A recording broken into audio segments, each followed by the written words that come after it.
Ya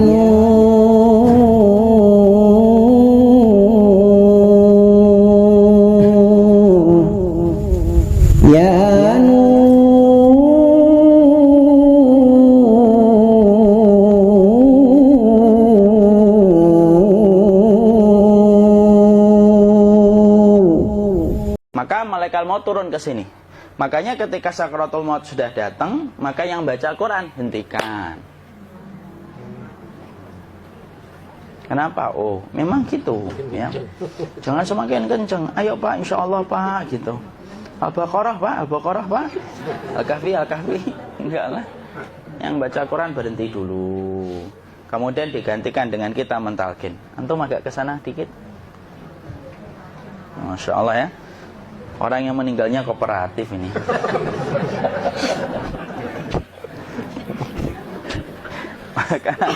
maka agak ke sini ya. Maka disunahkan kita untuk mentalkinnya.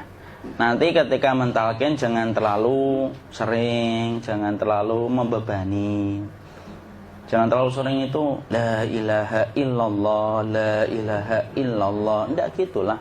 Berat nanti dia ngerasakan. Di situ Imam Qurtubi juga menyampaikan, jangan terlalu sering karena itu memberatkan dadanya. Jadi ketika mentalkin, saya sampaikan, boleh diganti atau enggak Ustadz? Enggaklah, talkin itu ibadah. Ibadah itu tauqifiyah. Tauqifiyah itu enggak usah diganti. Karena Rasulullah mengatakan, lakinu ala mautakum la ilaha illallah. Talkin orang yang meninggal di antara kalian dengan la ilaha illallah. Enggak usah diganti Allah Ustadz yang lebih singkat, lebih pendek. Enggak usah. Subhanallah Ustadz, enggak usah. Kenapa? Karena talqin sudah ditetapkan ucapannya oleh Nabi, begitulah kita mencontohnya. Jadi tidak usah diganti. Cara mentalqin, jadi kalau keadaan sudah tenang, tolong kalau sudah sakaratul maut jangan ditinggalkan. Karena sesungguhnya pertempuran setan itu pada detik-detik kematian semacam ini. Dan betul-betul berusaha untuk menjadikan dia murtad. Nanti makanya di situ di buku nanti dibahas kan, pertempuran setan itu sampai detik-detik orang mau mati itu sudah ayo kufur, murtad aja tuh, kamu sakit kan? Nah, itu kayak gitu. Makanya jangan ditinggal. Capek gitu kok nggak meninggal gitu ya. Udah gantian mas. Dan jangan kemudian meninggalkannya. Mangkat dulu gitu. Tidaklah, janganlah. Terus ditampingi terus. Kalau bisa ya sudahlah, berikan waktunya kita untuk sementara waktu itu betul-betul berkhidmah kepada orang yang kita cintai terakhir kalinya. Cara kita kemudian mentalkin adalah, yaitu adalah di sebelah kanannya la ilaha illallah. Biarkan dia mencerna dulu, tidak usah buru-buru kemudian kita langsung nimpali lagi. Dia mencerna dulu sembari kita doakan, peluk, ya Allah dimudahkan gitu. Kalau ada orang yang bisa ngucapin la ilaha illallah itu siapa yang memberikan itu Ustaz? Yang memberikan kekuatan Allah Pak. Karena ngomong aduh aja sudah tidak mampu. Makanya Allah berfirman dalam surat Ibrahim, yusabbitullahu alladhina amanu bil qawli tsabit fil hayatid dunya wa fil akhirah. Allah teguhkan perkataan orang yang beriman dalam kehidupan dunia dan akhirat. Dunia itu ya ketika menjelang kematiannya. Makanya dia bisa ngomong la ilaha illallah. Sebenarnya ngomong aduh aja udah gak mampu. Kalau bisa ngomong, dia mesti ngomong aduhnya dulu. Tapi Allah yang menggerakkan. Ngomong la ilaha illallah. Makanya makana akhiru kalamihi la ilaha illallah dakhalal jannah. Barang siapa akhir kalamnya itu adalah la ilaha illallah, pasti masuk surga. Makanya kita lagi la ilaha illallah. Dah. Cara dulu. Enggak usah minta diburu-buru ya. Enggak usah gini. Ayo la ilaha illallah. Ayo.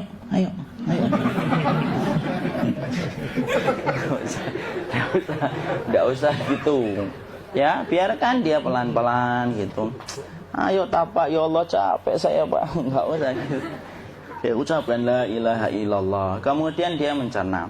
Lalu kalau dia sudah mengatakan, untuk mengatakan la ilaha illallah. Ya, kalau sudah mengatakan la ilaha illallah, berarti sudah. Tidak usah ditalkin lagi, tidak usah. Belum meninggal juga Ustaz? Tidak apa-apa, biarin aja. Dia di situ aja.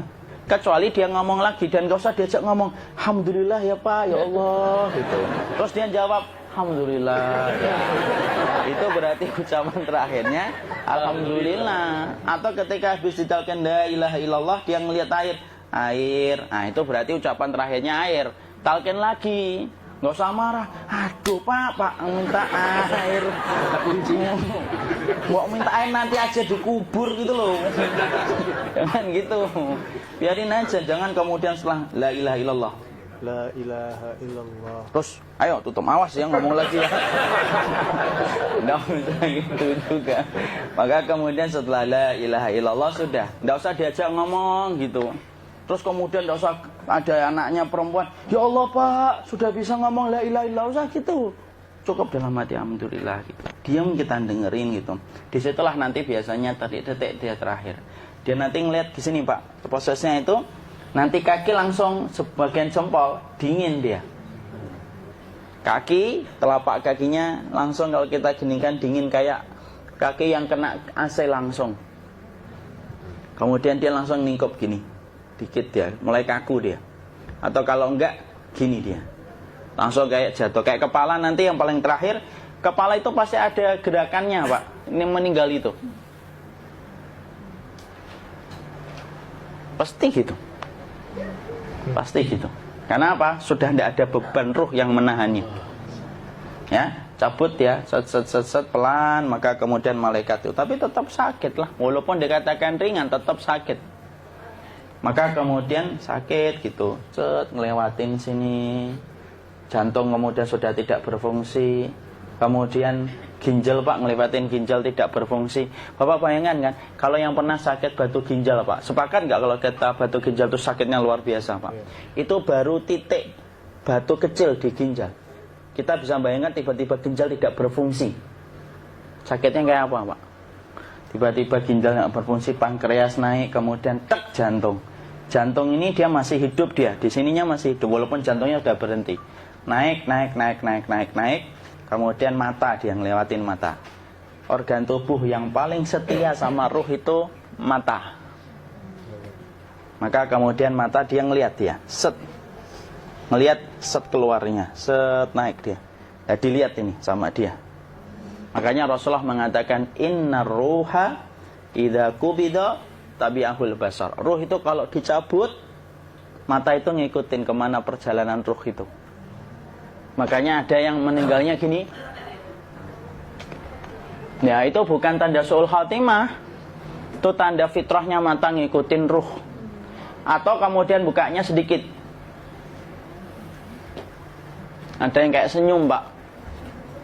Ada yang kesini yang keringetan. Nah, itu tanda husnul khatimah. Ada yang senyum. Jadi sakitnya setelah selesai itu plong gitu loh. Makanya kemudian ada yang tersenyum. Maka itu tanda. Kalau kita ngelihat orang yang membuka mata kayak gini, tidak usah takut. Cepat-cepat kemudian kita nanti tutup. Biasanya kalau terlalu lama, itulah yang menjadikan ini tidak bisa ditutup. Makanya harus pakai kapas akhirnya. Karena apa? Karena pas meninggal nggak langsung ditutup. Biasanya karena perawat takut, dokternya juga nggak tahu itu, dibiarin itu. Makanya ada beberapa mata yang ditutup pakai tensoplas kan? Sebenarnya kalau langsung bisa nutup dia, fitrahnya nutup mata itu. Jadi kemudian kita baca Allahumma firlahu warhamhu wa'afihi wa'fuanhu atau bismillah wassalatu wassalamu ala rasulillah, tutup. Bismillah. Tidak usah takut. Kecuali buka lagi ya, ini baru kita kabur bareng.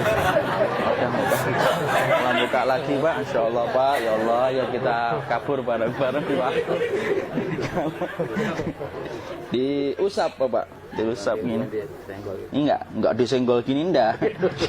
Begini kan, sudah meninggal dunia. Tangan boleh begini, boleh diluruskan, enggak ada ketentuannya. Boleh gini, boleh kemudian lurus. Nggak usah disalahin kalau ada yang lurus. Lu itu tangannya gimana sih? Posisikan kayak sholat. Nah, ada perintah kayak gitu. Jadi kemudian dikondisikan saja. Terus maka kemudian dipijit-pijit, akiknya dikeluarin, kemudian jamnya dilepas, gigi palsunya dilepas kalau ada, ya. Kemudian apa? Setelah itu, coba buku.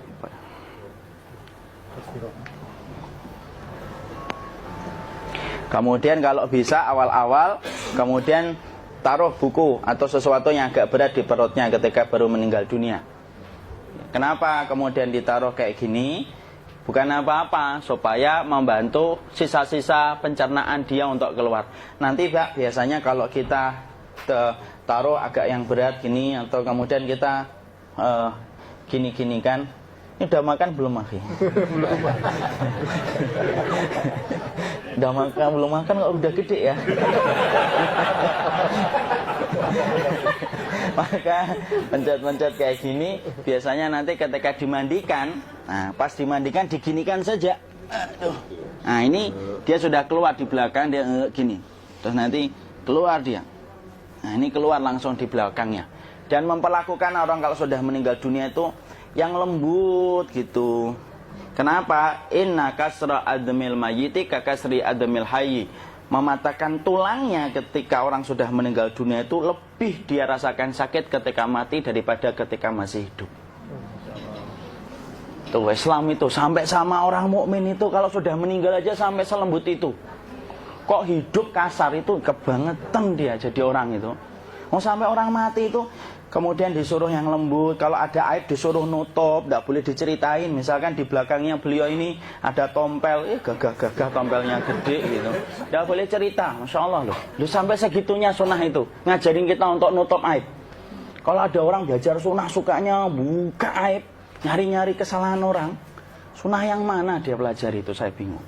Makanya kemudian gini, setelah selesai, maka kemudian tutup dengan kain. Maaf ya, akhi. Ya. Nanti kalau nggak kuat napas ngomong ya. Maka ditutup kayak gini, ditempatkan kemudian jangan di tanah, tapi di atas dipan. Karena apa? Syekh Abu Malik Kamal Said Salim dalam Sahih Fikih Sunnah menyampaikan supaya tidak cepat busuk. Dia taruh di atas. Kemudian ditutup pakai kain apa saja, ya, sembari nanti kita mempersiapkan tempat mandinya, tempat kafannya dan yang lain sebagainya. Maka kemudian kalau ada yang datang boleh dibuka. Kemudian kita mencium ininya apa? Kemudian keningnya. Kemudian kita berdoa, nutup lagi kayak Rasulullah ditutup. Kemudian yang datang terakhir itu salah satunya Abu Bakar. Dibuka kemudian beliau, ya Allah ya Rasulullah, engkau adalah orang yang percaya hidup dan matimu, dan tidak mungkin Allah itu mematikan engkau 2 kali ya Rasulullah. Maka kemudian ditutup kembali. Saat itu para sahabat dalam keadaan mendung semuanya. Maka disitulah kita lakukan kayak gini. Ditutup gini Ustaz ya. Kasihan tidak bisa napas, insya Allah tidak butuh nafas lagi. Jadi kemudian kita semacam ini kita persiapkan apa yang bisa kita lakukan. Nah itulah proses kematian dari sakit, sakaratul maut sampai kematian.